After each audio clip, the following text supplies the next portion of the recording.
Et bien salut tout le monde, c'est Zido. Et aujourd'hui on se retrouve pour un nouvel unboxing. Donc c'est un unboxing de chez The Cubicle. Et c'est pas n'importe quel unboxing, c'est celui du Shengshu Clock qui vient juste de sortir. Donc hier, le 15 juillet. Et donc comme je l'avais précommandé, je l'ai déjà reçu. Et on va voir tout de suite ce qu'il vaut. Et j'ai vraiment très hâte de l'essayer.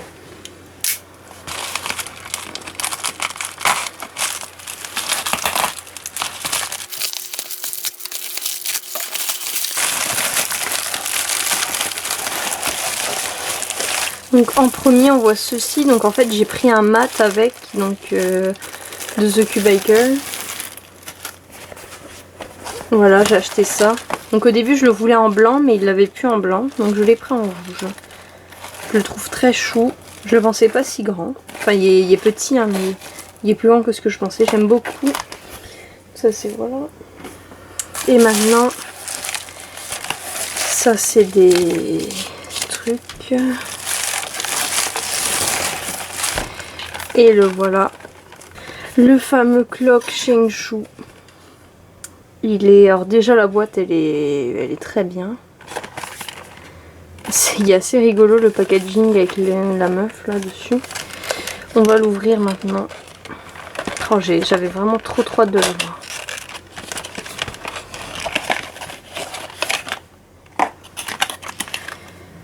Et le voilà dans nos mains. Vous imaginez même pas à quel point je suis impatiente de l'essayer. Donc déjà au niveau du design, il ressemble vraiment au Lingao. Je vais vous montrer. C'est un Lingao. Donc il ressemble... Alors moi c'est parce que j'ai mis les foncés du côté foncé, clair du côté clair. Là c'est l'inverse. Mais bon, au niveau des dessins au fond, assez similaire. Mais moi je le trouve très beau déjà. Maintenant on va essayer les pins. Alors c'est... Ils sont un peu... Je veux pas dire ils sont durs, mais... En fait c'est comme s'il fallait les décoincer. Il faut un peu forcer pour le mettre. Je pense que ça doit se défaire après. Et maintenant... Oh là là. Oh. C'est quoi cette merde là? Oh il est super dur. Oh là là là là. Oh. C'est pas possible.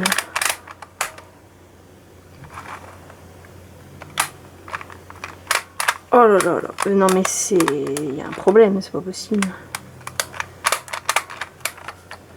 Alors je pense qu'il a un souci parce que quand je lève mon pin, bah mon pin il se lève même pas du tout. Bah super. En fait je crois qu'il est cassé. Genre là je peux plus appuyer sur les pins. Ça marche plus. Ah là ça marche. Bon, là apparemment ça marche. Alors déjà je peux vous dire qu'il est hyper dur à tourner. Il faut vraiment forcer à mort. Ouais non c'est pas possible. Je pense qu'il doit être cassé. C'est pas possible. Bon voilà, ça c'est du coup l'unboxing foireux du Shengshu Clock qui, regardez, qui je pense est pété. Qui en fait c'est sûr il est pété, c'est obligé, il est cassé. Bah du coup cet unboxing va se transformer en réparation du Shengshu Clock. Donc je vais l'ouvrir pour voir ce qui se passe dedans, parce que bon là pour l'instant je vais pas vous cacher mon immense déception face à ce cube qui ne fonctionne pas. Et voilà, on va essayer de régler le problème, hein. C'est parti.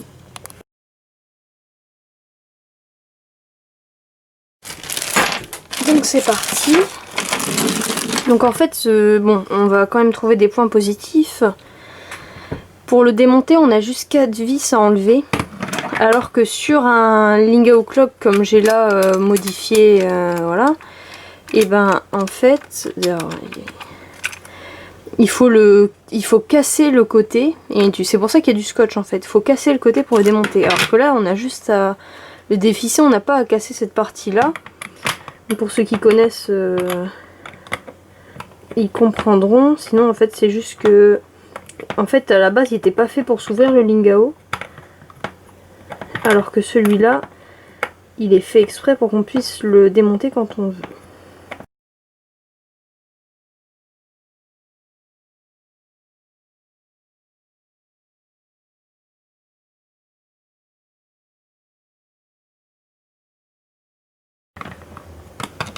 Voilà. Donc on a enlevé les vis, maintenant je vais l'ouvrir. Je pense qu'il était trop serré. Parce que les vis elles sont enfoncées à mort, alors que normalement sur un clock on laisse un peu de mou en fait pour pouvoir bien que les trucs tournent. Et là ça n'a pas l'air d'être le cas. Voilà. Alors j'ai pété un truc. Ça, j'ai cassé ça. Oh là là là là. Alors c'est une pure catastrophe qui se déroule devant nos yeux puisque je viens de péter le petit bâton qui tient, mais on n'en est plus à ça près, n'est-ce pas? Qu'est-ce que je remarque? Je remarque qu'ils ont laissé ça sur les ressorts.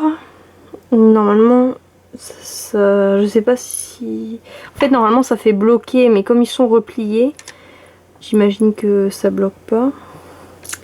Maintenant, je vais essayer de voir le problème, parce qu'en fait, les trucs, on a bien vu qu'ils tournaient pas. Vous l'avez vu comme moi, hein, que ça tournait pas. Comme ça, je vois pas de soucis particuliers. Je vois qu'il est pas lubé déjà. Donc ça, c'est les aimants donc, qui sont envoyés à l'intérieur.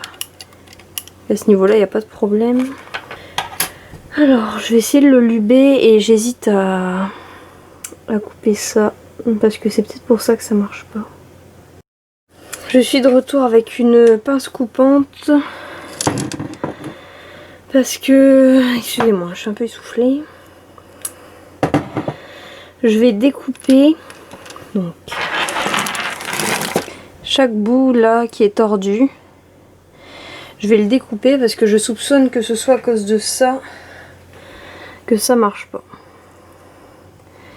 J'ai pas pris l'outil le plus logique, hein. La pince elle est un peu énorme. Donc vous voyez, je prends comme ça. Et là où il y a le petit coude, je coupe. Voilà. Donc je vous montre parce que si jamais vous le commandez et que vous avez le même problème que moi, au moins vous saurez comment je l'ai réparé. Ça s'envole partout, je vais peut-être me crever un œil en caméra, hein. Ça fera le buzz. Donc pour reprendre, pour faire un petit recap de la situation, je rappelle donc que j'ai reçu le Shengshu Clock que j'attendais impatiemment, que je voulais absolument avoir. Et au final, il s'avère que celui-ci ne tournait pas. Je pouvais à peine abaisser les cloques, abaisser les pins, pardon, parce que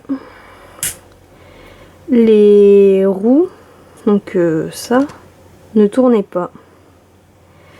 Et voilà pourquoi j'en suis à découper les ressorts à la pince coupante. C'est découpé. Maintenant je vais luber cette partie en noir. Là je vais mettre du lube dessus, donc vous allez voir comment je fais. Je fais ça avec un coton-tige en fait. Ce qui est dommage, c'est qu'à la limite j'aurais bien aimé vous faire une vidéo genre comment setup un clock et tout, mais en fait là c'est juste pas possible. Donc je vais mettre ce lube du DNM 37. Donc ça donne de la vitesse parce que là de toute façon vu qu'il ne tourne absolument pas, ça pourra pas être pire. En fait j'en imbibe le coton-tige. Voilà, et ensuite je lube ces parties là. Et c'est là où les roues elles vont tourner en fait.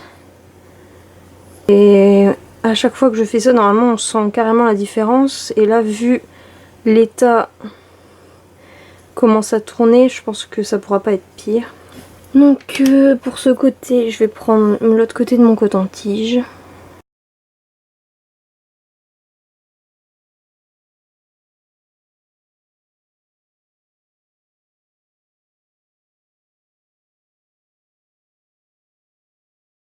Et pour les gens qui ont déjà démonté des cloques, ils savent que c'est très très compliqué. C'est vraiment... je crois que ça doit être le cube le plus chiant. Ah ouais, en plus je vais casser ça tout à l'heure. Vous êtes en train d'assister à la plus grande catastrophe du clock qui ait jamais existé dans le monde. Yes! J'ai réussi. Donc maintenant, les petites vis. Là je serre, donc là je suis à fond, donc je desserre un poil. Pour pas être justement à fond, mais pour pas non plus que ça se barre en fait. Faut pas que ce soit vraiment ouvert. Je l'ai remonté du coup. Normalement je l'ai bien fait. Donc maintenant c'est le moment de vérité les gars. Est-ce qu'il va marcher? Est-ce que je l'ai réparé?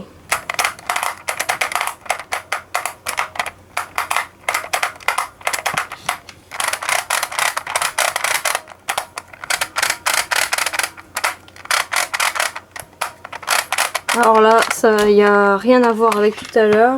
Donc il va beaucoup mieux. Je peux faire des rotations sans me casser les doigts.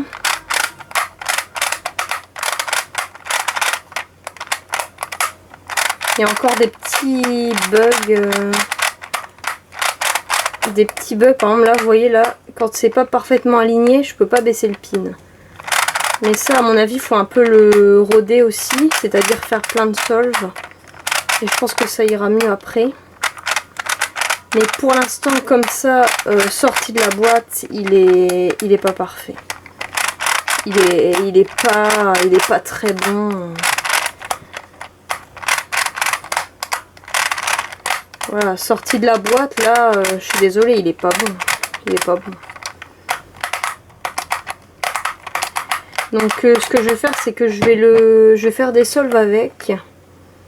Et une fois que je l'aurai un minimum rodé, je vous montre ça. J'ai donc effectué une 50aine de solves avec ce clock. Donc ce qui, je pense, a eu le temps de le roder un minimum. Donc c'est vrai qu'en sortant de la boîte, il est très mauvais. Il est vraiment pas bon. Maintenant, après lubrification et surtout desserrage, il est un peu mieux. Maintenant, j'observe toujours beaucoup de blocage. Durant les solves, ça fait perdre beaucoup de temps. Et il est quand même très lent. Donc c'est pas un cube que je dirais pas qu'il faut l'avoir absolument. Maintenant, il tourne, hein, mais c'est vrai qu'il est beaucoup moins bien qu'un Ingao modifié. Après voilà, faut le modifier quoi, c'est un peu embêtant. Et voilà, c'est tout pour cette review, cet unboxing, ce setup du Shengshu Clock. J'espère que ça vous aura plu et salut.